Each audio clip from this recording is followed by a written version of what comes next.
Dobar dan, moji gosti danas su moje kolege novinari, čiji rad inače izaziva veliku pažnju javnosti. Veliko mi je zadovoljstvo. Bojana Jovanović iz Krika, novinarka i urednica u Kriku. Tako je, I Radmilo Marković, novinar i... Jesi i ti urednik ili si samo novinar u Bjernu? Nisam, ali novinar sam i po srpskom fact-checker. Bravo. Veliko mi je zadovoljstvo da pričam sa vama, ima mnogo tema o kojima sa vama mogu da pričam. Za početak bih samo htjela da vas pitam, pošto istraživačko novinarstvo svuda u svetu, mislim, najkompleksniji deo novinarstva, a u Srbiji pa verovatno još izazovnije zbog mnogih stvari sa kojima se suočavate, sa zidom na koji nailazite kod institucija kada tražite informacije, sa raznoraznim tužbama, slab tužbama, pretnjama, zastrašivanjima. Pa, u svu onu radost otkrića kada završite istraživanje i kada dođete do nečega velikog, da li nekad pomislite da vam je bilo mnogo lakše da ste se bavili nekim drugim vidom novinarstva? Ili je ovo opcija? Pa, ja se jesam bavio drugim vidovima novinarstva. Ovo meni sasvim odgovara. I moram da ti ispravim, bar kod mene nije slučaj kad se objavi tekst da je ta radost, nego kad se otkrije. I onda te to onako vozi do objavljivanja, ali kada se objavi ti si već zaboravio na to, već radiš nešto deveto, tako da, eto, samo to. Da, pa ja ga ne bih menjala. Ja ga ne bih menjala, uprkos svemu, ja nisam radila ništa drugo. Da, ti se sve vreme baviš istraživačkim novinarstvom. Jeste, i nekako, ne znam, vremenom to postane način života, kako mi to kažemo, to je profesija. Nije posao koji traje 8 sati, pa ga odradimo, pa onda zaboravimo na njega, nego je sve vreme tu i sve vreme oko nas i nekako ga živimo. Da, zavisi od medija. Negde odradiš, što se kaže, smenu i odeš kući, želiš sve da zaboraviš, negde si sve vreme u poslu i sve vreme misliš šta ćeš, koga zvati, kako, gde, šta da tražiš, tako da zavisi od medija u kome radiš. Ali vam nekad u Srbiji ponestane tema, ili imate nekad problem da šta bih sledeće trebalo da radim, da istražujem? Nešto si duboko uzdahnuo. Pa da, zato što imam problem s tim, zato što postoji toliko tema i toliko se ljudi javlja, a mi prosto ne možemo da postignemo. I onda sad, a sve su teme važne za javnost. I od najmanje opštine, to je važno za tu opštinu, do sad ovih najvećih priča. A mi prosto ne možemo. I onda moramo tako neke dobre stvari, neke dobre ljude da kažemo prosto ne možemo. Eto, to meni stvara problem. Ne da nema tema, nego ih ima previše. A nas je premalo zapravo. Da, i zato i jesmo zapravo fokusirani na te velike teme, da tako kažemo, i na dešavanja u Beogradu i veoma retko zapravo imamo tu priliku da se mrdnemo malo, ne mislim teritorijalno sada da se bavimo samo Beogradom, a da se ne bavimo nekim drugim stvarima, nego ljudima koji su, znači, na najvišim državnim funkcijama, najvećim poslovima koji se dešavaju, a sve je tu nekako vezano za Beograd. I onda to što kolega kaže, nekako nam je žao jer moramo da odbijamo ljude, ali bilo bi super kada bi zapravo bilo moguće da postoje novinari koji mogu da se bave regionalnim, lokalnim temama. Recimo Južne vesti. Da pokrenete dopisništvo polako. Recimo kolege iz Južnih vesti to super rade. Oni pokrivaju ceo jedan region i onda čak i ako nam se javi neko ko ima neku temu koja se tiče tog dela Srbije, onda mi je lako, zato što kažem, javite se kolegama dole ili 021 koji pokriva Novi Sad. Tako da, kada bi bilo tako nekih medija širom Srbije, bilo bi mnogo lakše, jer mi bismo mogli da radimo s njima, da pomognemo čak u smislu i treninga, edukacije, i oni nama da pomognu na terenu. Tako da, to je jedna velika šteta, ali nažalost zbog situacije i finansijske i ove druge sa kojom se suočavaju novinari i mediji, nema toliko takvih medija lokalnih. Da, ali vaš rad nekako bude osnova i za rad drugih novinara koji posle na osnovu vaših istraživanja krenu da traže odgovore od državnih institucija i to je veoma značajno. Dakle, ono što vi napišete značajno je za sve druge novinare u Srbiji praktično.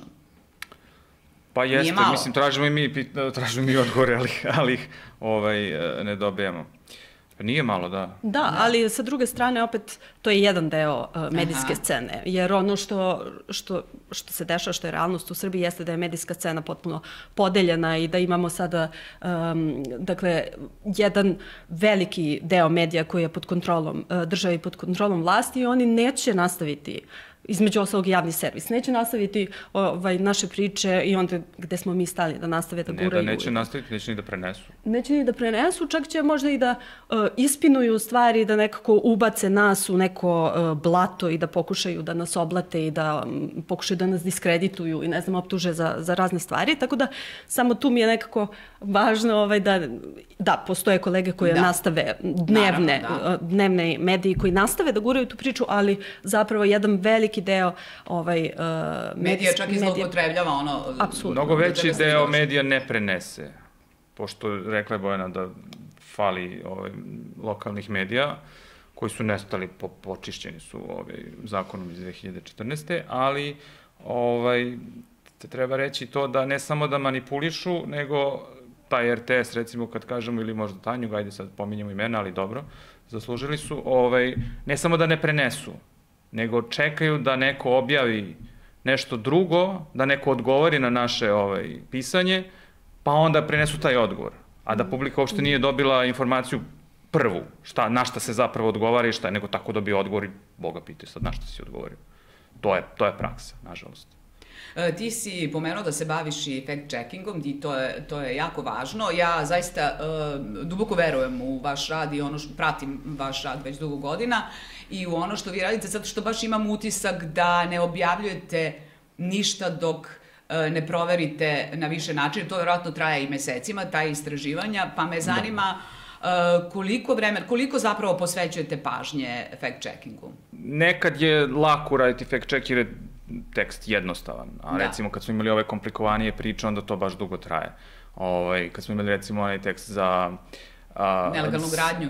Dobro, to sam ja pisao, pa nisam mogu ja da ga fact-checkujem, ali za ove socijalne zadavanja koje su uzimane 5 miliona evra iz ministarstva, što je prosto nestalo u nekim džepovima, tu je bilo ogroman posao fact-checkinga, cile neke tabele, izveštaje i tako dalje, tako da to zavisi od slučaja do slučaja, nekad baš ume da bude naporno i obimno. Komplikovano. Da, mi isto, mislim, proveravamo svaku reč, što bi se reklo u tekstu, ali gledamo da ne odužimo mnogo sa fact-checkingom, zato što fact-checking već je poslednja faza. Istraživanje je završeno, priča je napisana, često se možda takmičimo sa konkurencijom, pa ne znamo da li oni imaju iste informacije, onda smo, kada dođemo do kraja, onda smo, ajde da vidimo što pre da završimo fact-checking i taj poslednji editing. Ali bilo nekad da ga zakoči kao fact-checker? Da, ali to uglavnom se dešava kada radimo, pošto često radimo sa ovom međunarodnom organizacijom OCCRP i onda radimo sa njima englesku verziju i srpska verzija ide na naš sajt i recimo zbog fact-checkinga, evo baš trenutno imamo tekst koji stoji gotovo godinu dana. Stvarno?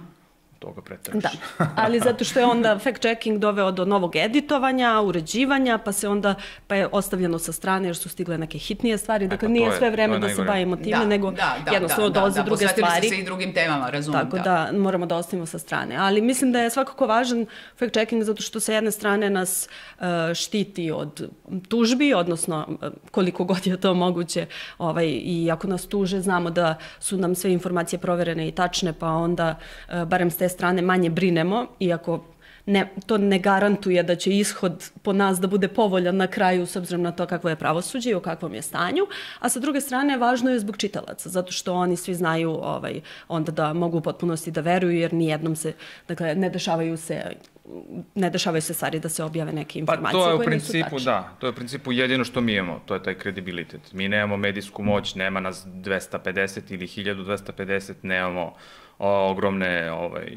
finansijske mogućnosti, tako da to je sve što imamo i prosto moramo da pazimo na to što objavljujemo. Mislim, ne kažem da drugi ne paze, ali mi prosto samo to imamo, taj kredibilitet. A to je važno najpre zbog čitalaca, na kraju krajeva i zbog tužbi kojima se na ovaj način se štitite od takvih tužbi, koliko god da ih bude, ali bar znate da ste uradili sve što je do vas.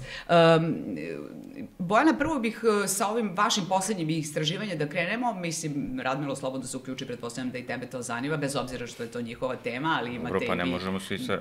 Da. Vaše istraživanje i tema koju ste objavili pre nekoliko dana izazvala stvarno buru u javnosti. Dakle, vi ste došli do policijskog dokumenta u kome se policijskog dokumenta, to podvlačite i stvarno je važno podvući, u kome se pominju Nebojša Stefanović, bivši ministar policije, i Marko Parezanović, načelnik u Bezbednosnoj informativnoj agenciji, kao saradnici praktično Šarićevog klana, odnosno pomagači u nekom procesu da on dođe do, kako kažem, lakše sudske presude u slučaju šverca droge. I sad možemo detaljno pričati o tome, ali je dosta zanimljivo što je to policijski dokument koji niko nije za koji niko nije rekao da ne postoji, da nešto nije tačno. Zapravo je tužilaštvo potvrdilo da postoji. Da je tačno i da se navode imena i Nebojše Stefanovića i Marka Parezanovića, ali da to zapravo nije dovoljno da se pokrene bilo kakav postupak protiv njih dvojice. Da, mislim, mnogo je čudno zato što u pitanju je krivična prijava policije u kojoj policija, dakle, nije podnela krivičnu prijavu protiv njih dvojice, dakle, oni nisu obuhvaćeni, već podnosi protiv Šarića i drugih ljudi kojima se sada i sudi. A njih, dakle, Stefanovića i Parezanovića pominje u tom kontekstu opisnom. Dakle, kako su oni pomagali Šarićevom klanu. Dakle, njih policija identifikuje preko nadimaka, pošto je ceo slučaj zasnovan na porukama sa Sky aplikacije za bezbednu komunikaciju koju su koristili zapravo kriminalci širom sveta. I u tim porukama se pominju, dakle, kriminalci su koristili nadimke za određene ljude. Između ostalog, Edo i Markus su, kako je policija sada kao to utvrdila i dešifrovala i napisala u toj krivičnoj prijavi, su zapravo Stefanović i Parezanović. Te poruke su citirane u tom dokumentu, u nekim drugim dokumentima koji se tiču istrage i zaista iz tih poruka može da se vidi da su ljudi koje su kriminalci nazivali Edo i Markus, da su oni pomagali Šariću, odnosno Šarićevim saradnicima, tako što su, između ostalog, Stefanović je prema policiji dao dvojicu svojih saradnika iz policije, dakle, dvojicu policajaca, dao na uslugu praktično Šariću da pomažu u raznim nekim stvarima, između ostalog dobijanja državljanstva Duška Šarića, Šarićevog mlađeg brata, ali iz poruka može da se vidi da je sam Stefanović pomagao kriminalcima, tako što im je... U vreme dok je bio ministar policije. Da. Dakle, to je period 2020. godine u pitanju. I vidimo da je on... Tad je bio, ako je 20. to je odbrana? Mislim da je 20. Druga polovina je već bio odbrana. Ali ovo se dešava pre, period ministar policije, s obzirom to da je i davao njima na uslugu ove policajce. Da, jer je svoje saradnike, da. Tako da, sad ne znam dok sam... Izvini, prekidao sam. U svakom slučaju vidimo, da, dostavljaju i neka poverljiva dokumenta, on lično je slao neka poverljiva dokumenta i slične stvari, a zapravo su se svi okupili kako bi upravo to pomogli Šariću. On je u to vreme bio već osuđen za šverc kokaina, dobija maksimalnu zatvorsku kaznu. Iz poruka mi vidimo da su oni zapravo želeli da nekako utiču na tu konačnu presudu, jer presuda je bila na apelaciji. On je dobio, prethodno je bila presuda na 15 godina, to je bila presuda višeg suda, a on se žalio, jel da? Pa su oni... Malo je komplikovanije. Prvo je dobio 20 godina u prvi put, pa je to ukinuto i vraćeno na ponovno suđenje, pa je onda dobio 15 godina kao maksimalnu, zato što se menjao zakon u međuvremenu kad je on vršio krivično delo. Tako da je po tom, dakle, po stavu sudija, 15 godina bila maksimalna zatvorska kazna. I to je bila prvostepena presuda, doneo je viši sud i otišao je na apelaciju, pošto se Šarić žalio i tražio da se kazna smanji. I onda je on tražio zapravo, odnosno, oni su njemu obezbeđivali pomoć da se na apelaciji ta presuda umanji. Da se umanji. Dobro. Mislim, opcija je također bila i oslobađajuća presuda, ali sad ne znamo koliko je to uopšte bilo u igri, da tako kažem. Tako da, dakle, oni su hteli da vide šta mogu da urade, kako da mu pomognu da se ta kazna smanji. Ono što se desilo, što vidimo iz poruka, jeste da je tu očigledno celu tu njihovu igru ukočio predsednik veća, koje je odlučivalo o toj presudi, sudija Milimir Lukić, jer iz poruka vidimo da oni pokušavaju da saznaju kako mogu da utiču na sudiju Lukića i da od predsjednika suda, dakle praktično šefa sudije Lukića, dobijaju navodnu informaciju da je na ovog sudiju moguće izvršiti samo institucionalni pritisak.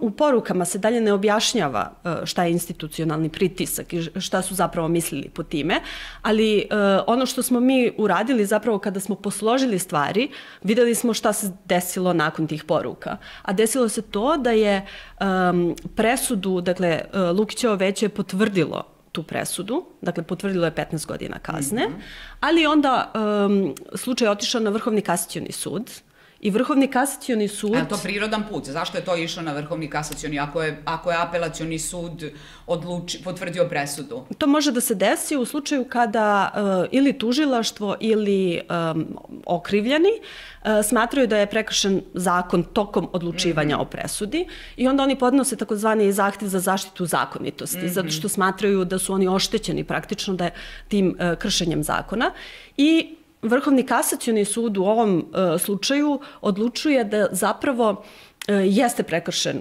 zakon, da tako kažem najprostije rečeno, odnosno da sudija Milimir Lukić nije smeo da učestvuje uopšte u donošenju te presude, dakle kojom je potvrdio kaznu. I onda kažu, ok, sada ćemo da vratimo ovu presudu da ponovo apelacioni sud odlučuje o prvostepenoj, praktično ukidamo ovu postojeću, ali mora da se promeni veće. I u veću više ne može da bude sudija Lukić. I to se desilo. Tako da kada posložimo tako stvari, taj institucionalni pritisak praktično možemo da tumačimo kao pritisak Vrhovnog suda koji je iznad apelacionog. Koji je praktično promenio veće. Šta se onda desilo? Nakon toga to novo veće na apelacionom sudu je Šariću smanjilo kaznu samo za godinu dana. Dakle, sa 15 godina zatvora osudilo ga je na 14, ali je važnija druga odluka koju je donelo, a to je puštanje iz pritvora.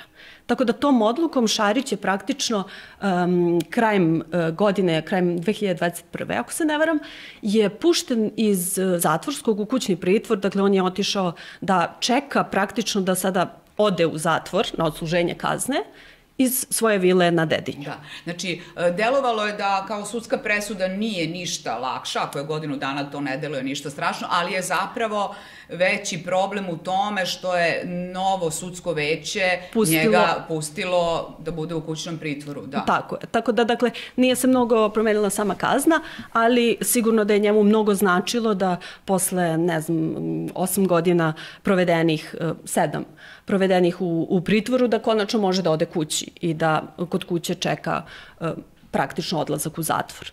Tako da u tom smislu, dakle, sam sudija Lukić, on nam je odgovorio na pitanja jer smo hteli zapravo od njega da vidimo da li je bilo nekih pritisaka, da li je bilo ko vršio neki... Da, to je sudija Milimir Lukić koji je sklonjen praktično iz tog slučaja, da. On je rekao da nije trpio nikakve pritiske, dakle da ni predsjednik suda koji se pominje u tim porukama nikada od njega nije tražio ništa niti u vezi sa ovim slučajem, niti u vezi sa bilo kojim drugim slučajem. Tako da onda zapravo je i najlogičnije da taj institucionalni pritisak predstavlja zapravo najviša sudska instanca, najvažniji sud u zemlji, koji jeste uticao na kraju na samo veće koje je odlučivalo o presudi i koje je praktično dovelo do toga da Šarić bude pušten iz pritvora. Jedan od utisaka... Drveni advokat, izvini. Jel stvarno nije mogao sudija Lukić da bude u oba veća? To znamo? To je veoma čudno zato što sad je previše stručna stvar. Dosta je važno, zaista, mislim, meni je isto Milimir Lukić iz cele ove priče nekako svetla tačka i volela bih na kraju i da sa vama baš istaknemo to zato što u pravosuđu najčešće se ističu lošiji primjeri, tako da meni ovo zvuči zaista kao čovjek koji ima kredibilitet. Da li je stvarno bila ta neka proceduralna greška zbog koje je to urađeno, odnosno zbog čega je moralo to da se uradi, sad sam kažem drveni advokat, pa da vidim. Da, znači on je isključen iz tog veća zato što Vrhovni kasacioni sud je utvrdio da je on ranije donosio neka rešenja o pritvoru Šariću, dakle donosio je rešenja odluke da Šarić ostane u pritvoru i navodno je u tim rešenjima, u obrazloženju, imao predubeđenje o tome da je Šarić kriv, pa je praktično bio pristrasan, dakle verovao je da je u Šarićevu krivicu i to je tumačenje kasacionog suda što je bio razlog za njegovo isključenje. Koliko se to dešavalo u sudskoj praksi, ja mislim da to nije uobičajena stvar. Pa da, ali dosta zanimljivo da je on pristrasan, a da su oni opet doneli odluku od 14 godina koja je slična odluci koju on ranije doneo. Mislim, da je neobično. A dobro, sad smo mi laici. Da, laici smo, da. Ali mislim da to nije, da kažem, kao uobičajena praksa, da se takve stvari generalno ne dešavaju često, naročito kada je u pitanju organizovani kriminal i kada su odluke koje se tiču tih, koje donose sudije iz tih posebnih odeljenja za organizovani kriminal, jer ipak su to sudije koje su predugo u pravosuđu da bi, čini mi se, načinili tako neke greške koje su poprilično deluju laički i čudne, čak su i nelogične, zato što kao ako je, na koji način je pristrasan i zbog čega je pristrasan i kakvo predubeđenje imao. Tako da... Kako tebi deluje ova priča? Nastavit ćemo detalje. Šta je tebi najveći utisak? Najveći utisak da mi fali to neko. Da mi fali još neke figure koje se pominju u tim Sky prepiskama. Aha, dobro. Pričat ćemo o tome, da. To su Francuzi dostavili našim, odnosno Šarić je odmah praktično bio uhapšen ponovo kad si došao to od Francuza za Sky, da. Sad tu meni nedostaje pitanje zašto tužilac za organizovani kriminal nije gledao, odnosno ne znamo da li je dobio ko je tu Oskar, je li tako? Da, tu se pominju, dakle, i drugi neki nadimci u toj Sky prepisci, između ostalog Oskar i Dolar. Dolar koriste... Znači, Edo je Nebojša Stefanović po dokumentu, policijskom dokumentu, Markus je Marko Parezanović. Da. I pominju se Oskar kao ključna figura u državi i uticajna ličnost pod nadimkom Dolar, ali nije dekodirano ko stoji iza tih imena.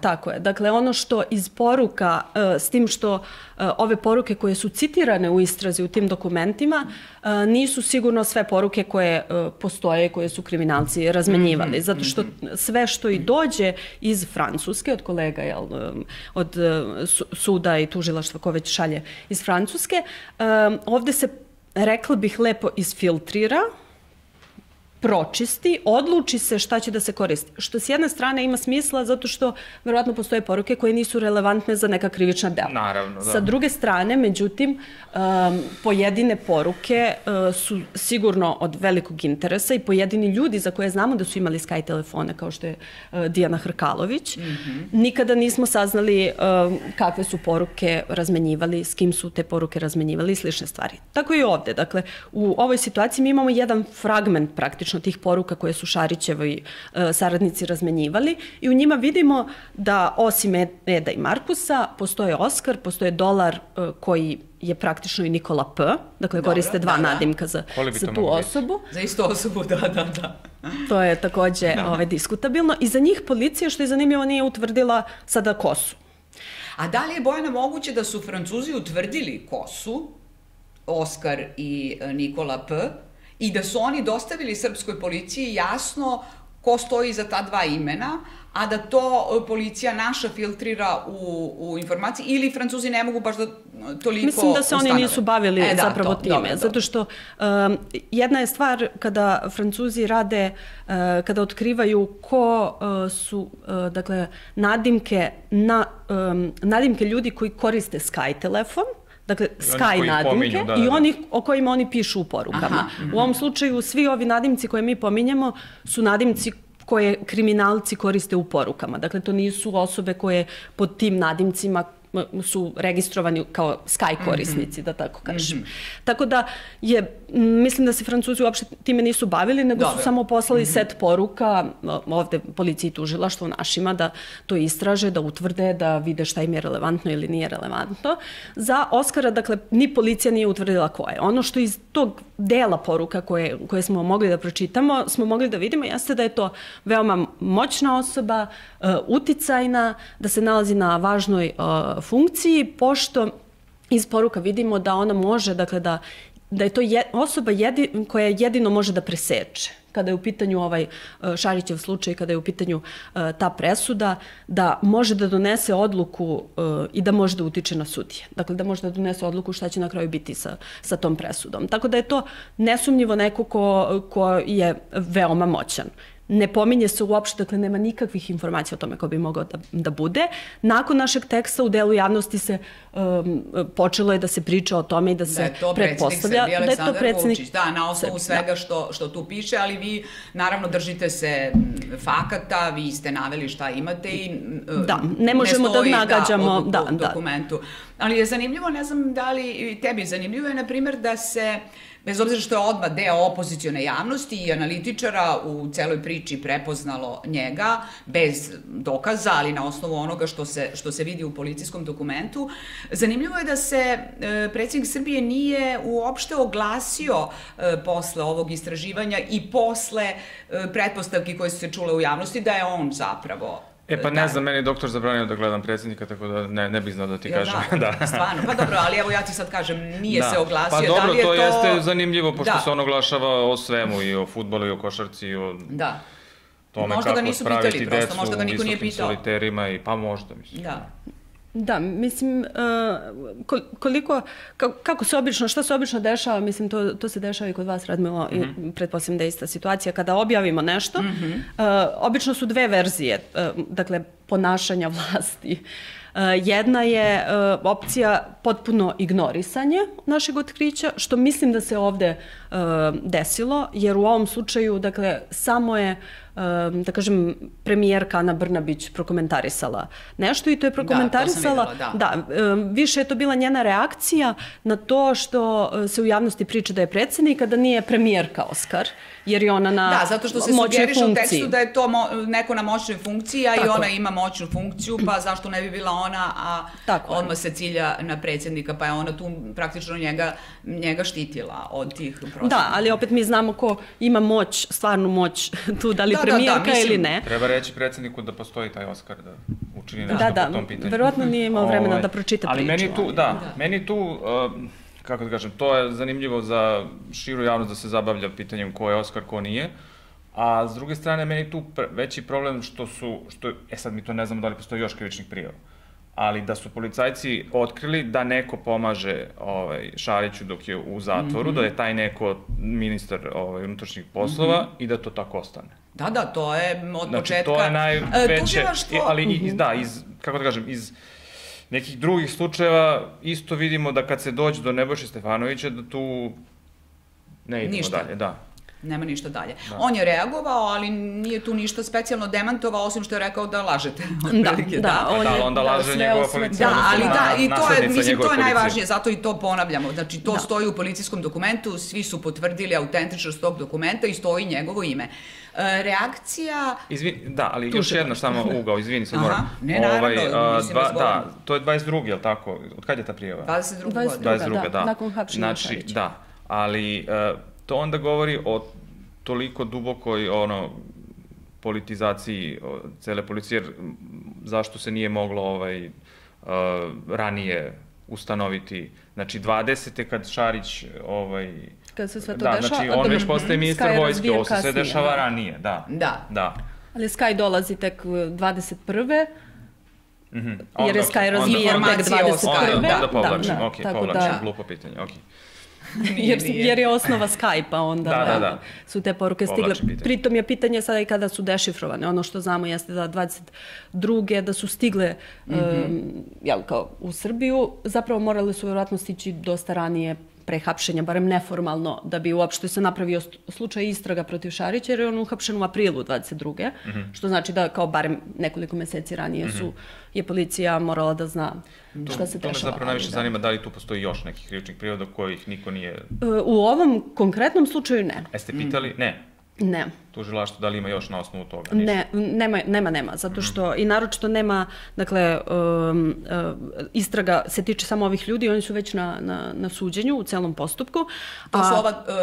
To su članovi Šarićevog klana i dvojica policajaca. Dvojica policajaca jesu to ta dvojica policajaca koje je Stefanović njima praktično dao kao ispomoć? Da li su oni nešto u tom postupku rekli što bi ukazivalo na Stefanovića, na kako se zove, još neke funkcionere koje Oskar, da li su oni nešto otkrili novo, a da mi to znamo? Pa oni su pomenuli su Stefanovića na sudu, zato što su, naravno kad su iznosili svoju odbranu, negirali su da su oni radili za Šarića, nego su rekli da je to klasičan policijski posao, da jednostavno on zahteva da imate kontakte sa ljudima iz kriminalnog miljeja, da na taj način... da. Da, praktično da su kao dobijali, praktično su rekli da su od tog Šarićevog brata, s kojim su najviše komunicirali, dobijali informacije o tome šta se dešava u podzemlju, šta se dešava u kriminalu i da su o svemu tome i da je sve to znao njihov šef Nebojša Stefanović. Tako da u tom kontekstu su ga pomenuli i rekli su mi ništa nismo radili bez znanja Nebojše Stefanovića. To je logično, mislim. Što praktično i potvrđuje... Da, sigurno tako, da. I potvrđuje opet i ove informacije iz Skype poruka, jel da? Ali dostigli smo stakleni plafon i gore ne ide. Do vrha i dalje ne ide, da. Sad šta kaže više tužilaštvo? U odgovoru na vaš tekst, da tako kažem, da su oni isto potvrđuju taj policijski dokument, isto potvrđuju da se pominju Nebojša Stefanović i Marko Parezanović, ali oni kažu da nemaju dovoljno, da im policija nije pružila dovoljno dokaza da su to zapravo oni, osim što su napisali da su to oni, policija valjda ne bi napisala da nema dokaza. Sad opet pričam verovatno na pamet, ali deluje ako policija napiše da je Edo Nebojša Stefanović, da policija... Da je priložila nešto. Da je priložila nešto. Tužilaštvu to nisu dovoljno valjani dokazi. Šta kaže? Pa da, tužilaštvo kaže da nisu dobili validne dokaze kojima se potvrđuje zapravo da se iza ovih nadimaka kriju ova dvojica funkcionera. Međutim, mi smo pokušali posle toga od tužilaštva da dobijemo informacije, pošto šta je ono uradilo onda? Šta je tužilaštvo uradilo? Pošto u Srbiji je tužilačka istraga je uvedena još odavno. Da, ako nema policija dovoljno dokaza, ajmo da uradimo mi. Tužilac može, da. Dakle, tužilaštvo vodi istragu, tužilac praktično, dakle, ono najprostijim jezikom, naređuje policiji šta da uradi, jer je tužilac tu neko ko odlučuje o tome šta mu treba dokaza, koji je sledeći korak, šta treba da se... Barem po zakonu. Ali, dakle, tako da je tužilaštvo moglo svašta da uradi. Da, i vi ste njima poslali upit šta su uradili? Poslali smo pitanja i nismo dobili nikakav odgovor. Tako da ja verujem da se tužilaštvo tu nije mnogo bavilo, niti interesovalo, niti tražilo od policije da bilo šta uradi, ali opet je ovde na sceni klasična igra ta između tužilaštva i policije, gde oni stalno prebacuju loptu na teren jedni drugih i ovo nije prvi put da se ovakva stvar dešava, nego kada pitate tužilaštvo, dobro, zašto niste ništa uradili, oni će reći, pa nije nam policija dostavila dokaze. Onda pitamo policiju, policija uglavnom ne odgovara, ali policija kao, pa mi smo, ne znam, skupljali, slali, njima nije dovoljno i onda stalno tako imamo to, bukvalno klackalicu, gde praktično niko ne radi svoj posao. Da, imamo situaciju tu da policija ne kaže ništa, nego da ovi šalju kao urgencije. Tužilaštvo kaže dajte, saslušajte tog i tog, dostavite to, ovi ništa, oni šalju urgenciju jednu, pa ne znam za koliko drugu, pa treću i to tako traje. Umesto da postoje dva načina da ja znam koja može tu da se primene, mogu disciplinski da gone tog policajca, odnosno koji nije, a mogu da podnesu optužnicu za ometanje pravde, mislim. Što je upravo to se nikad ne dešava. Tako da to tako igraju ping-pong. Može godinama to da traje. Da, naročito kada su u pitanju funkcioneri i ljudi iz političkih krugova. Opet se vraćamo u politizaciju tužilaštva i policije. Tu tek, evo na ovom slučaju o kome pričamo, vidimo da su na kraju, dakle, ovi koji su na najnižim funkcijama, ta dvojica policajaca, oni su optuženi i na sudu su. Kako idemo više, tako manje znamo. Dakle, imamo Stefanovića i Parezanovića koji se pominju, a koji nisu procesuirani, a onda iznad njih je Oskar, za koga čak ne znamo ni ko je, policija i tužilaštvo se uopšte nisu bavili time. I da li postoji, da. Pa imamo isto slučaj, mislim sad ja na svoju vodenicu, ali imamo slučaj sad sa Jovičićem, sa suđenjem Jovičiću. SNS, predsjedniku opštine i... Palilula, bivši, jeste, da. to sad suđenje tek počelo, tek će sad da bude drugo ročište sad negde u aprilu, čini mi se. Ne, izvini, prekosutra će da bude, da. Tu imamo isto, to je zapravo Jovičić je izuzetak, jer on je od svih tih predsednika opština, u kojima su se svima dešavale te iste stvari za koje ga sad optužuju Jovičića, samo je on tu stradao. Tako da je on zapravo izuzetak od tog pravila da upitno je stradao. Upitno, da, vidjet ćemo još dalje stradao, ali bar je, mislim, kako da kažem, bar je priveden, bar je podneta nekakva formalna optužnica i tako dalje. Tako da, od svih drugih, niko ništa. A to zašto njega terete se dešavalo. Jedino Jovičić od nekih tako viših funkcionera, da tako kažem, jedino on, da. Mislim, imamo to i za Dijanu Hrkalović, koja nije bila funkcionerka. Mislim, bila je tada, ali sad više nije, da. Ali to je isto neko delo koje ti si mnogo više to, da. To su slučajevi koji se pokreću da bi se pokrenuli i da bi se ljudi stavili pod kontrolu, disciplinovali i od kojih najverovatnije na kraju neće biti ništa. Dakle, ja sam nije bila funkcionerka SNS-a u tom smislu kao što je bio Jovičić. Da, jeste bilo u Ministarstvu unutrašnjih poslova, da, ali nije bilo u stranci. Da, ali Dijana Hrkalović je uhapšena i onda smo mogli da naslutimo šta će da se desi onog trenutka kad je promenila advokata i kada je Vladimir Đukanović postao njen advokat kao jedan od najuticajnijih ljudi iz vladajuće stranke. Tako da nam je bilo jasno... Izvini što te prekinu, to znači da možemo da ocenimo i šta će da bude i u Jovičić, pošto je ovamo advokat. Zato ti kažem. U oba slučaje on je svima advokat. I u Jovanjici. Nije jedini, ali ima ih još. I u Jovanjici. Tako da je jasno... Znam za Jovanjicu, da. Tako da je jasno gde ti slučajevi idu, dakle, po tome možemo da vidimo šta će na kraju da se desi. Dakle, sa Dijanom Hrkalović recimo je slučaj takav da je optužena za uticaj na kolege, da ne dostave neki izveštaj na vreme. Na kraju su ga i dostavili, ali samo su malo ga zadržali, da tako kažem, u fioci. U suštini, sve ono što smo mogli da čitamo u tabloidima, u što je ona navodno umešana i kao neke stvari koje znamo da je imala veze sa kriminalnim grupama i što smo mi otkrili, dakle, to se nije pominjalo uopšte, ni u optužnici, ni u istrazi, nikada. Ali svi ovi slučajevi koje pominjemo sada, evo, nabrojali smo nekoliko komada, zapravo svi su povezani, sve povezuje jedna stvar, a to je Nebojša Stefanović. Jer svi ti ljudi koje smo pomenuli su bili bliski saradnici Nebojše Stefanovića.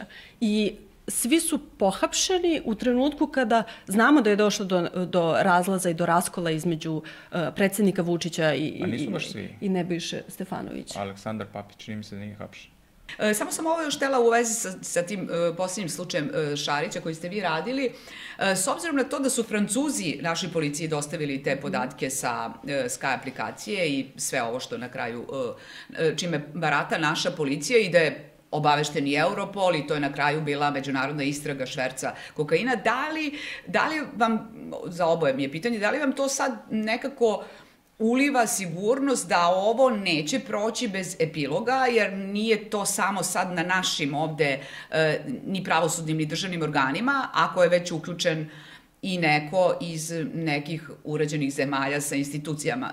Ne znam, da li... Meni deluje da se ovo nekako mora isterati do kraja. Kako da vam kažem, opet drveni advokat, ne raduje me u smislu ako... Ne mislim da te raduje, nego šta misliš? Ne, to, da ako postoji ta vrsta uticaja iz inostranstva na institucije ove zemlje koje su nezavisne i samostalne i tako dalje, to je onda problem. Zato što da li onda sud stvarno nezavisno može da obavlja svoj posao ako ima nekakav pritisak sa strane za koji mi ne znamo? Nisam mislila na to, nego da prosto... Sama istraga da se ne može se završiti na ovome ako je u to uključena i neka francuska bezbednosna služba i Europol. Ne može se zaustaviti sad na ovome i ćutati šta se desilo. Gotovo da može. Može, evo, baš na slučaju Šarić. Na slučaju Šarić možemo da vidimo kako naša policija, tužilaštvo, naši istražni organi, kako uspevaju praktično da bace prašinu u oči i Europolu. Zašto to kažem? Zato što poruke koje su stigle sa Sky-a, između ostalog, ukazuju da je Šarić umešan i u ubistvo i dakle ubistvo jednog bliskog saradnika u Ekvadoru. Pričam o ovom slučaju za koji se sad Šariću sudi. Dakle, ubistvo u Ekvadoru i šverc kokaina. Iste poruke su stigle i u Hrvatsku, zato što jedan deo grupe sa kojim je Šarić sarađivao je pohapšen, hrvatski su državljani u pitanju, pa su pohapšeni tamo i procesuirani tamo. I Šarić je ovde 2022. uhapšen, tužilaštvo je tada poslalo saopštenje i policija da je uhapšen zbog sumnje da je izvršio ubistvo, naručio ubistvo to u Ekvadoru. Kasnije mi vidimo tokom istrage i do optužnice, dakle optužnica kada se podiže, kada tužilaštvo podiže optužnicu, ubistvo se uopšte više ne spominje. Ni ubistvo, ni šverc kokaina. Dakle, dva najteža krivična dela, da tako kažem, su potpuno nestala iz slučaja. Šarić je optužen za planiranje likvidacije svedoka saradnika, i pokušaj diskreditacije. Mislim, to su neka krivična dela. Pokušaj diskreditacije. Pokušaj, pošto kao su propali planovi da ga ubije, pa onda kao ajde da ga diskreditujemo. Kao svedoka, da. Da, kao svedoka da izgubi. Zapravo svedok da je on, da, ključni za ovaj međunarodni šverc kokaina, za ovaj slučaj gde Šarić na kraju osuđen pravosnažno za 14 godina. Dakle, taj svedok je bio ključni za taj slučaj. Tako da, dakle, dva velika krivična dela su jednostavno nestala iz istrage. Mi smo čak od tužilaštva za organizovani kriminal koje vodi tu istragu i dalje, navodno, u jednom trenutku, pošto smo se raspitivali šta se dešava, kako je nestalo sada to ubistvo uopšte, to krivično delo, oni su rekli da čekaju preko međunarodne pravne pomoći da im stigne izveštaj o obdukciji iz Ekvadora, pa to nešto kasnije, pa nisu stigli, onda ne mogu da uopšte se bave tom istragom. Tog ubijenog saradnika u Ekvadoru, njegovo telo je stiglo u Srbiju odavno i sahranjen je u Beogradu, a naše tužilaštvo navodno čeka neki izveštaj o obdukciji da se prevede iz Ekvadora da bi moglo da pokrene istragu. Tako da, hoću da kažem da postoje načini na koje može da se zaobiđe i Evropolu i svim tim strancima sa kojima naša policija i tužilaštvo sarađuju, možda i deluje da zapravo kao ovde se nešto radi. Ali u Šarićevom slučaju, a to vidimo, dakle, i zbog ovih veza o kojima smo pričali, očigledno da ima jake političke veze i da te veze koristi, odnosno da mu te veze pomažu na različitim nivoima i u različitim istragama. Zašto Šarić sad je pokrenuta ta istraga nedavno, pre 10 dana, za to ubistvo u Ekvadoru i za još 2 ubistva, odnosno 2 dvostruka ubistva u Grčkoj, kada su u pitanju neki njegovi kriminalni suparnici. Tako da, opet, čini mi se stigao je materijal iz Europola, mora nešto da se uradi. Sada, dokle će doći ta istraga, da li će on na kraju biti optužen za sva ta ubistva, to ćemo videti. Ali mislim da tužilaštvo i policija pokušavaju da igraju neku igru i da nekako zaobiđu velika krivična dela. Pa zbog ovih političkih veza o kojima pričamo. Imali smo birni istupis. A za sve to vreme on je na praktično služenju zatvorske kazne u kućnim uslovima. On je uhapšen 2022. u proleće, tako da su ga vratili u pritvor. Aha, sad je u pritvoru, dobro. Verovatno, da, tako da je vraćen je u pritvor. Eto, imao je svega nekoliko meseci da uživa malo da odavljati. A iz te optužnice istovremeno saznamo da je uređivo i medije. Birn je pisao o tome. Da li mu se sviđa naslovna strana, šta će da pusti kao vest, pa je jedna novinarka dobila kola, pa kako se uređuje, ne znam, Kurir, Blic i drugi tabloidi, ko će šta da pusti, kako to se on organizuje iz zatvora.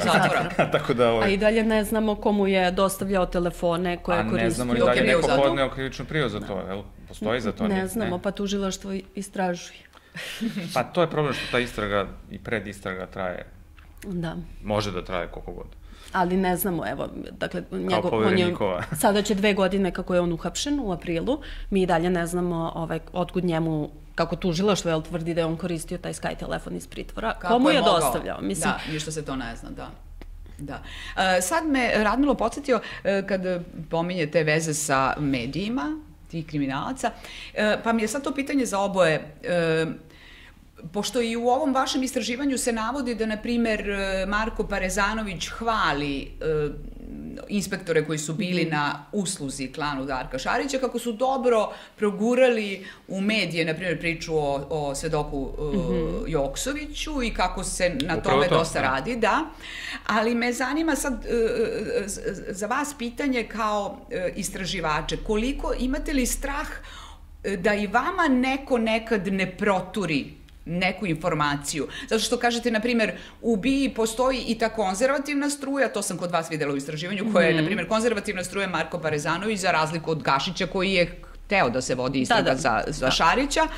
Pa sad, možda u tim njihovim međusobnim nekim borbama i vi nekad njima zaličite da bi mogli da vam daju neku informaciju koju biste mogli da upotrebite protiv nekog drugog. Da li ste imali naznake? Da li se rađemo sa BIA-om? Da. Šta ga... Razmišljam kako... Da li jednostavno je bilo ikad pokušaja da vi ustanovite da neko zapravo pokušava vas da zloupotrebi, na primjer, sa nekim informacijama, sa dokumentima koji mogu biti validni, ali su, recimo, samo delimično tačni. Da, ali, mislim, jednostavna je stvar, zato što sve što stigne od bilo koga, nekad i ne znamo od koga stiže, mislim, uglavnom i ne znamo. Sve moramo da proverimo, ne zadržavamo se na tom jednom papiru, nego moramo da sklopimo sve kockice okolo, da shvatimo kontekst. Prva stvar. Druga stvar, mi smo ti koji odlučujemo kada ćemo nešto da objavimo. Dakle, čim neko krene mnogo da pritiska, ajde sad, znači to je već... Postaje sumnjivo. To je već ona crvena lampica da nešto nije u redu. Tako da, dakle, na kraju nikada ne odlučuje o tome kada će nešto se objavi taj ko je dostavio informaciju, nego je odluka na nama, što mislim da je takođe veoma važno, jer onda ne možemo da budemo ubačeni u te igrice tajminga. Pa to je jedno od lakših pitanja, da, zato što postoji interes javnosti ako je taj tekst... To je treća stvar. Da, izvinim. Pa to je meni prva stvar, ako je to od interesa javnosti da zna, onda ćemo se bavimo time, pa ćemo da vidimo šta je taj dokument, pa da li postoje druga dokumenta, da li je taj dokument autentičan i tako dalje, pa ćemo da pričamo s nekim raznim ljudima. Drugim, znači, nije to sad neka nauka, što se kaže. Dobro, nego pretpostavila sam da sigurno ima tih pokušaja da neko i vama doturi neku informaciju koja bi za njega sigurno ima. Pretpostavila sam da... Sigurno, mi nekad i ne znamo za njih. Ne znate, da, ali proveravate sve to. A nekad vas pitaju ko ti je ovo dao, a ti si zapravo sam došao do nečega. Da. Recimo za ovu divlju gradnju, otprilike to sam dobio pitanje, ko ti dao? Je li ti dao ovaj ili onaj? A to se vjerojatno dugo radio, to je bilo, kad je izašlo to istraživanje? Ima sad godinu, da, i više, u januaru prošle godine izašlo. Da, pa možemo kratko i da podsjetimo na to, mada mi je sad važnija ova priča oko Milića, ali to i jeste bilo veliko istraživanje, ja se sećam da sam bila u prethodnoj redakciji, da smo se na osnovu tvog istraživanja bavili tom temom. To je bilo, ti si došao do podatka da je posle donošenja zakona kojim je praktično trebalo da se zaustavi divlja gradnja, da je posle toga ozakonjeno bez osnova. Bez osnova. Koliko? Oko 500.000 kvadrata. Sad je to i više, pošto smo nastavili... I to samo u Beogradu? Samo u Beogradu, tako je. Oko 500.000 kvadrata? Da.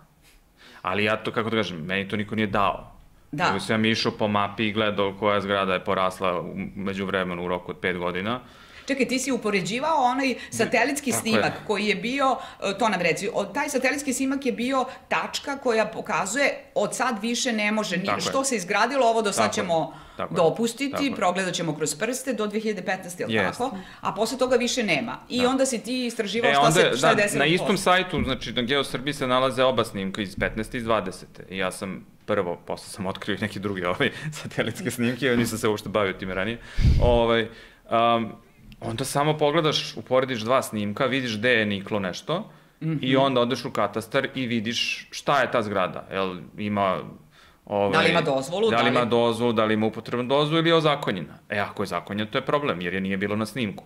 I onda takvim, mukotrpnim, pošto ide se naslepo, sad gledaš ceo grad, nemaš sad nešto da se uhvatiš kao to, ovdje ih ima najviše, mislim na kraju ih je bilo najviše na Zvezdari, ali dobro, mislim, to niko nije mogao da zna.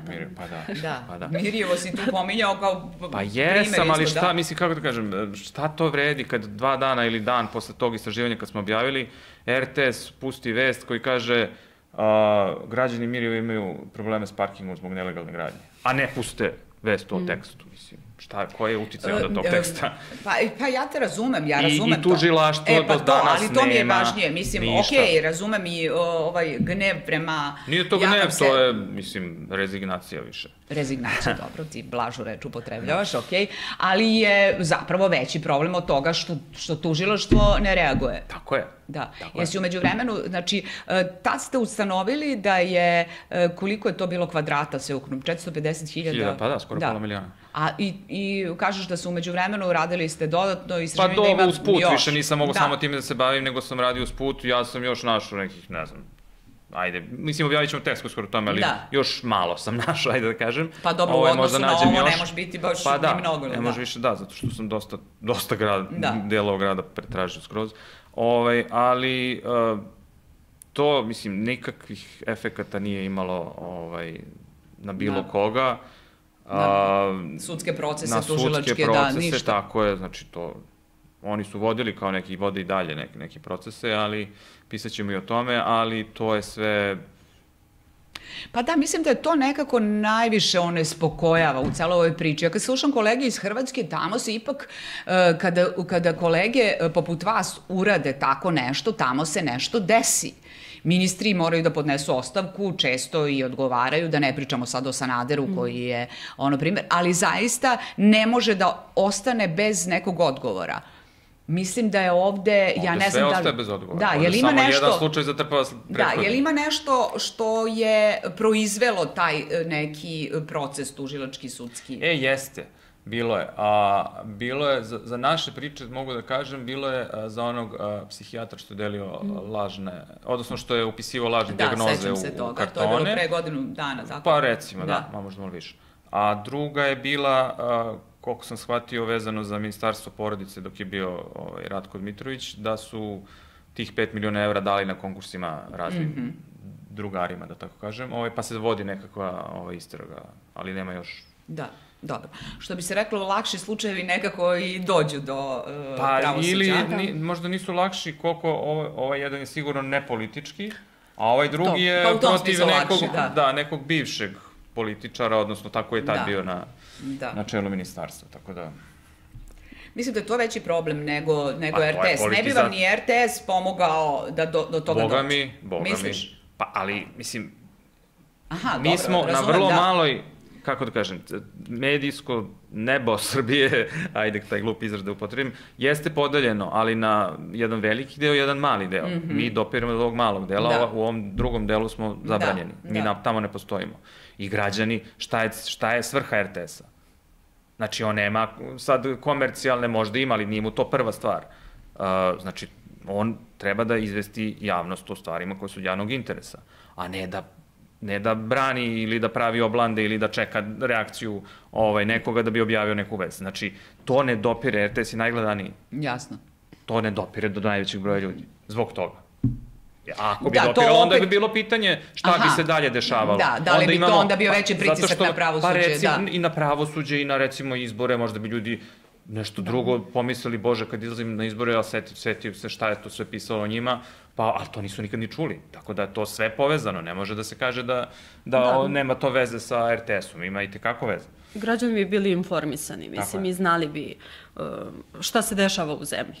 Znači, znali bi razmere nekog i kriminala i ovih veza i uloge državnih funkcionera u organizovanom kriminalu i o korupciji. Dakle, barem bi znali pa bi na neki način mogli da donose svoje odluke bilo kakve, bilo za izbore ili kakve god odluke, životne, da, u skladu sa tim. Ali ovako, da, mislim, mi smo potpuno izopšteni. Evo, ja stalno često to pominjem. Ja od 2010. se bavim, dakle, istraživačkim novinarstvom. Nikad nisam dala ni jednu izjavu za RTS. Nikad me nije pozvao RTS, a nije da nisam imala neke priče, pa evo između ostalog, ovo o čemu pričamo ovde već pola sata. Nikada, mislim. Boga mi više. Nije. Čekaj, sad je tvoja glavna priča. Ali ne, izvini, isto tako, znači, to opet moramo da se vratimo na to, da se falsifikuje realnost. Ja uvek pominjem tu priču Birna o Nebojši Stefanoviću i Gimu i njegovom ocu, kako, znači, opet smo se vratili na Nebojšu Stefanovića, kako je on putovao sa delegacijom ovamo gde beš u Italiju. I sad postoji dokument, piše, to on je tu kao saradnik Gima ili savjetnik, više sam zaboravio, i to ne postoji nigde dok ne izađe Vučić da objasni šta je zapravo tu pisalo. I onda se prenese njegova verzija stvarnosti. Tako se falsifikuje stvarnost. I najveći deo građana, ovaj koji sam pominjao, živi u toj falsifikovanoj stvarnosti i odlučuje o svom životu na osnovu falsifikovanja.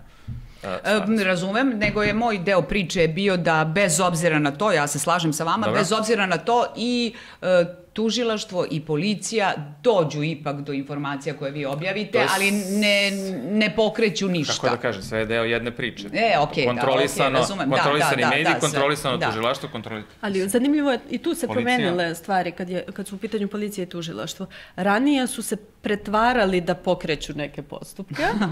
Ranije kada objavimo neku priču, ali kao, ne znam, rušenje u Savamali. Ali kao dođe policija po nalogu tužilaštva, traže snimke rušenja kamera koje smo mi objavili da bi istraživali, jer kao bave se kao tim slučajem. Pokrenuli smo predistražni postupak, proveravamo pa ćemo da vam javimo. Kao nešto su kao pokretali, sada su samo u fazonu. Ne. Sada samo ne postoje. Da, pošlo neki odgovor. Čak neću ni da odgovore na pitanje. Ne, mi pošaljemo pitanje da ste pokrenuli nešto, oni kažu nešto u smislu da je tužilaštvo nadležno da podnosi optužnice, a ne da bi BIRN. Mislim, otprilike ko što je Šapić rekao da nije BIRN tu ni sud, ni otprilike to je odgovor i tužilaštva. Ne može BIRN da kaže to, nego mi treba da podnesemo. Znači, nije to. Dobro, došli smo do tvoje teme koja je ove nedelje isto bila veoma važna. Ti si došao do zapisnika u izvršnom inspekcijskom nadzoru Poverenika za informacije od javnog značaja i zaštitu podataka o ličnosti, koji je, na osnovu onoga što si ti pisao, na osnovu podataka do kojih si ti došao, koji je zapravo ustanovio da Veselin Milić nije prekršio nikakav zakon ni ustav onim objavljivanjem navodnog spiska dece iz Ribnikara 3. maja koje počinilac ubistva koje je navodno planirao da ubije. Ako sam dobro sve to rekla. Jesi. Da, moraš mi ispraviti. Mislim... Ajde ovako, nije još, mislim, formalno taj postupak traje i dalje. Kao i neki istrage, to je isto pitanje zašto to traje. Kao što traje i dalje, pa traje jer eto nisu se još stekle odlučne činjenice i nije Poverenik došao. Pa ne, ima li bar neko formalno objašnjenje zašto traje još? Ima, zato što eto nisu dobili SUK-a, odnosno sektora unutrašnje kontrole policije, nisu dobili ta obaveštenja koje su tražili. I onda u odnosu na to, onda je on posle reagovao na naše pisanje, mada nije odgovorio nama, nego je posle sam saopštenje izdao i tako dalje drugim medijima. On je rekao, eto, nije to gotovo, čak ni zapisnik nije gotov, iako jeste. Mislim, to je dosta komplikovana priča. I zapisnik nije gotov, da. Znači, zapisnik je, po onome što sam videla kod tebe u tekstu, zapisnik je zapravo napravljen u junu prošle godine. Tako je, samo da objasnimo, znači, šta se događa, izlazi inspekcija na teren, ona piše u zapisnik šta je tamo našla i završava svoj nadzor i vraća se kući i piše taj zapisnik, jel? I onda na osnovu tog zapisnika Poverenik treba, odnosno bilo koji organ, može i građevinska inspekcija da bude, pa tamo neki iz opštine da donese rešenje, kojim se, ne znam, u ovom slučaju građevinskom da se ruši ili se ne ruši, u ovom slučaju neko rešenje šta je nađeno u tom nadzoru. I sad, mi smo imali uvid u zapisnik, taj, koji je napravljen i završen. Mislim, nema šta tu da se završava taj zapisnik. To je okončano. Bili su 26. ne znam kog juna, napravili zapisnik njih dve u 29. juna. Njih dve su iz kancelarije Poverenika. Oni su ovlašćena lica Poverenika, koje su po njegovom nalogu otišle u inspekciju. I šta su one našle? One su našle da... Mislim, taj ceo zapisnik je dosta bizaran i skandalozan, moram tako da kažem, to su dosta teške reči, ali ću da ih upotrebim u svakom slučaju. Zato što ovako, kako da kažem, iz novinarskog ugla oni isto opet prave neku paralelnu realnost i kažu da Milić nije prekršio zakon o zaštiti podataka ličnosti. Tako je, ali da su mediji to uradili kršeći zakon o medijima, o javnom informisanju i medijima, i neke druge zakone, tako da sad ispade da sve ono što svi smo to videli, ispade da mi to nismo videli, nego da su to mediji krivi za to što smo videli, a ne onaj ko je pokazao taj spisak. Toliko je bizarno da prosto ne može da se razume logika iza toga. Ja sad da se ponavljam, taj zapisnik piše u njemu nešto potpuno nesuvislo, tipa izvršili smo uvid u Ustav, da, ozbiljno, znači to piše tu. Znači, nikakve veze, izvršili smo uvid u Ustav i Ustav kaže da, ne znam, građani treba da budu obavešteni, informisani o radu, nikakve veze sa ovim nema. Isto tako citiraju druge neke zakone, zakon o, ne znam, o državnoj upravi, isto kaže rad organa državne uprave je transparentan, pa eto kao mi, znači potpuno nema veze jedno s drugim, ali one to kao stavljaju, guraju tu, kao u taj zapisnik, da bi se onda zaključilo da i tu isto falim pola tumačenja, znači oni, malo je komplikovano, prvo ću da objasnim. Pa to. U zakonu piše šta je podatak o ličnosti i sad on tamo se navodi šta je, definiše se i pominju se dva termina. Jedan je da podatak o ličnosti može da bude određen i odrediv. Znači, oni su našle da time što on pokazuje spisak sa imenima dece. Znači, tu su bila imena, prezimena, razred i znalo se škola. Znalo se škola, znalo se mesto. Oni kažu da time nije spisak, da time podaci o ličnosti nisu određene, nego da se mogu odrediti tek ukrštanjem sa nekim drugim podacima. A to je upravo ova druga stvar koju zakon kaže, a to je odredivost. A oni to uopšte nisu ni razmatrali. Znači, imate imena, i imate Veselina Milića koji pokazuje te imena i govori 6 odeljenja od 6. do 8. razreda. Znači, to uparite i vi ste odredili bez sumnje ko su ta deca. Ali eto, to njima nije.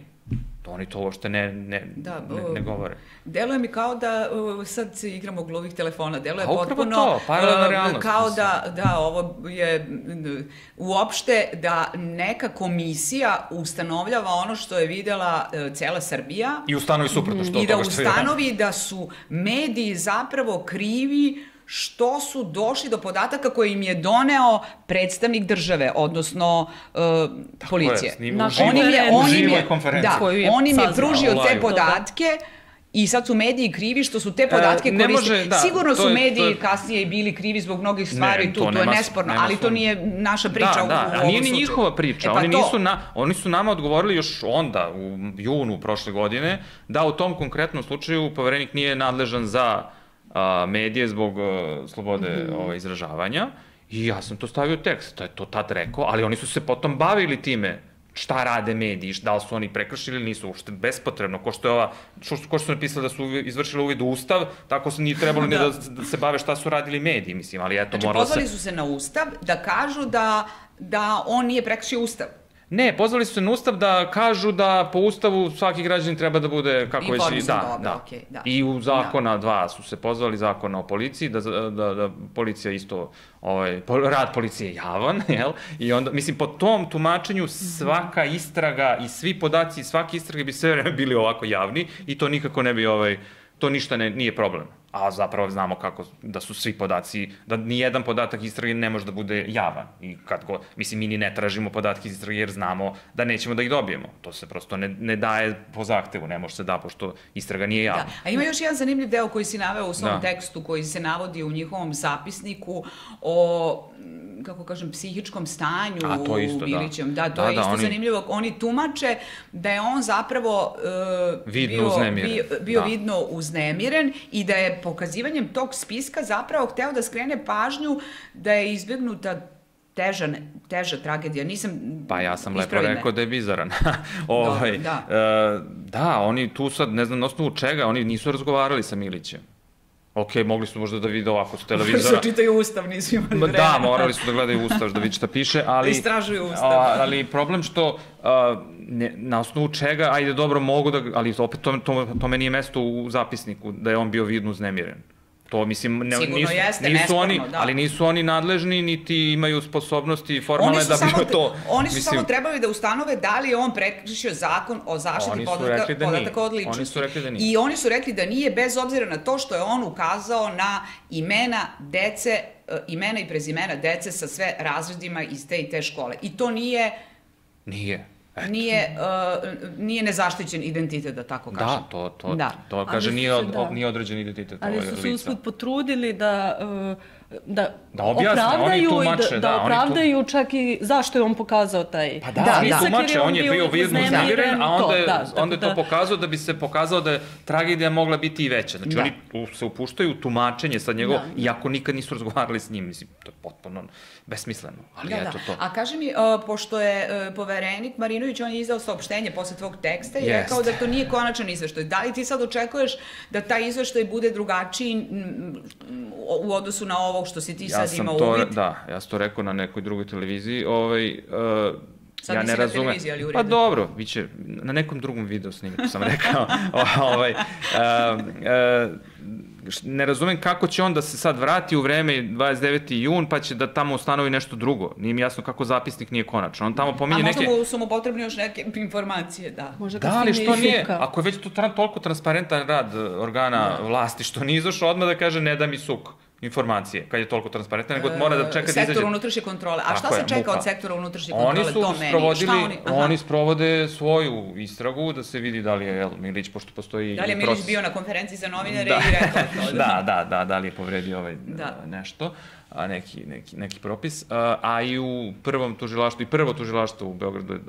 Da, roditelji su pokrenuli protiv... Šta sad, da li to ima veze sa ovim uopšte? Nema. To što su roditelji pokrenuli krivični postupak protiv Milića pred prvim tužilaštvom, oni se uopšte ne moraju, taj proces se ne mora uopšte oslanjati na ovaj izveštaj poverenika. Pa to je sad zanimljivo pitanje, zato što postoje neki skup u Beogradu prošle nedelje u organizaciji Ujedinjenih nacija, javni skup, bilo 50 ljudi, vezano nešto za sprečavanje torture, nije vezano za ovu temu, ali se na tom skupu postavilo pitanje šta se događa, MUP-u je postavljeno, pošto su bili državni sekretari iz MUP-a, šta se događa s tim slučajem, što to i dalje stoji, šta je s tim sukom i tako dalje. I otprilike, koliko sam ja obavešten, tamo je rečeno, znači postoje svedoci, oni, kao mi smo radili neku istragu, ali evo, imamo saznanje da je poverenik rekao da je sve okej, tako da to kaže sektor to kaže državni sekretar, da, iz MUP-a. Sad, ja ne razumem, moram da kažem, poverenik nakon što je objavljen tekst, znači da nije bio objavljen tekst, ne bi on izlazio sa tim informacijama. Dobro. A drugo, on u svom odgovoru Insajderu, on govori nekakve konstrukcije pravi koje ne postoje u zakonu. On govori o nekom zapisniku zamrznutom u vremenu.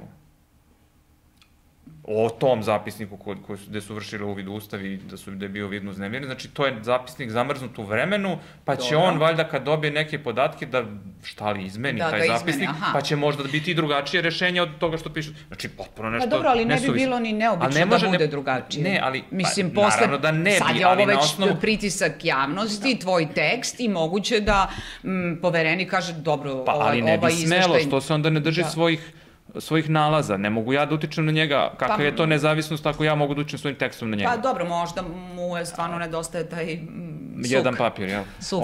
Pa, mislim, ne može, mislim, to ne postoji zapisnik zaleđen u vremenu i tako dalje. Znači, zapisnik je napravljeni kraj. Taj zapisnik je gotov dokument. Ne može da formalno traje i dalje proces jer nije doneto rešenje nakon tog zapisnika. A zapisnik je takav kakav jeste, nema više da se menja. I niko nije osporio da je to zapisnik taj, da je kao nije oni su nešto podmetnuli. Znači, to je sve tako kako piše. Pa to, možeš samo da slegneš ramenima i kao da zavrtiš glavom. To je to. Pa dobro, mislim, stvarno to je ono najjezivija priča i ja sam, prvo što sam pomislila je to šta će sad biti, pošto to nije samo, nisi ti pokrenuo priču, nego su i roditelji pokrenuli krivični postupak, pa me sad zanima stvarno kako će njima pa to je sad na tužilaštvu, ali opet tužilaštvo isto čeka MUP, odnosno sektor unutrašnje kontrole i to tako stoji. To vrtimo se u krug, da. Umeđu vremenu je Milić nagrađen priznanjem... Šta? Nego šta? Nije za ovaj slučaj, ali je nagrađen zbog nečega drugog, očigledno. Da, ali je... Ali videla sam da su i roditelji to nekako doživjeli baš kao šamar. Roditelji iz Ribnikara baš su doživjeli kao šamar. Mislim, ljudski ne može da se doživi drugačije prosto. I tu opet imamo zanimljive priče i zanimljiv nedostatak porekla novca, mislim, kako da kažem. Veselin Milić ima 200 kvadrata na Dedinju u zgradi da ima 6-7 hiljada evra po kvadratu košta. Pa pitamo odakle. Pa pored njega imaju njegovi roditelji isto 200 kvadrata u istoj zgradi. Pa u toj zgradi su Stajići. Ko su Stajići? Stajići su, Nemanja Stajić je bio bivši sekretar za ona ozakonjenja koje smo pominjali u toj zgradi, znači roditelji Stajićevi žive. Pa se sad sve nekako tu čudno sklapa, a niko ne zna otkud tolike pare ljudima. Znači, 200 kvadrata plus 200 kvadrata puta 6.000 evra, pa da sračunamo koliko je to. Malo mnogo. A da ne znamo i dalje. Ali to je suština zapravo. Kad sve ove priče spustimo na taj nivo, samo pokažite odakle novac. Ali time se niko ne bavi. I to je problem. Da. Imamo onaj zakon nesrećni o poreklu imovine, evo. Da. Da li su nekoga našli nešto, da li su nekom nešto, pošto ne može po tom zakonu da se oduzme, nego treba se plati 70% pa da se to legalizuje, mislim. Tako da... Ne, ali mislim, još jedan slučaj se desio, kao nema veze, nisu naše istraživanja, ali isto ovako bizaran, sa bizarnim objašnjenjima, to je ova odluka da predsjednikov kum Nikola Petrović neće biti krivično gonjen, dakle tužilaštvo je odustalo tokom istrage za Katarina Petrović i političke koje otkriva. To je Nikole Petrović, ovo je drugo. Ne, ali Katarina Petrović je izašla sa tom informacijom iz policije. Da, na to mislimo. Mislim, takvo opravdanje da neće biti pokrenut postupak, zato što on tada nije bio zapravo na drogama, nego je kokain pronađen u urinu, što znači da je već izašao iz organizma, ako sam dobro razumela, pa on nije bio drogiran kada je napravio, zapravo izazvao saobraćajnu nesreću, a policija je sa druge strane utvrdila da prisustvo kokaina u krvi. Je li bilo lakših telesnih povreda? Jeste, jedna žena je... Pa u ovom odliku tužilaštva se navodi da nema. Da, mislim, jeste možda lakše, ali jeste žena.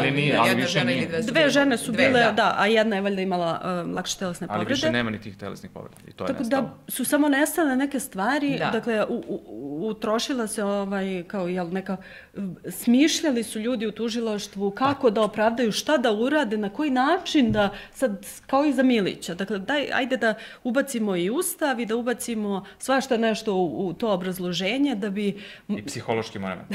Da, bi na kraju nekako izvukli kao, pa to je samo prekršaj. Mislim, verujem da i na kraju taj prekršaj će, kao što većina prekršaja, koliko znamo iz iskustva, zastare zapravo, tako da na kraju da Nikola Petrović nikada neće ni odgovarati za to. Ja se pitam isto tako zašto prvo tužilaštvo, ono je odmah izašlo sa ovom odlukom, odnosno ovim informacijama, a te noći nije izašlo.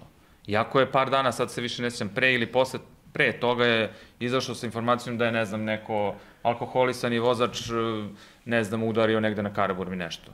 Znači, oni takve informacije daju... Ne, ovo nije uopšte, takve informacije daju u javnost kad je neko, obična osoba, ali za VIP osobe ne daju. To je isto pitanje. Ali ovde i policija, dakle, ključna stvar kada novinari Nove su se... Njega nisu ni zadržali te noći na...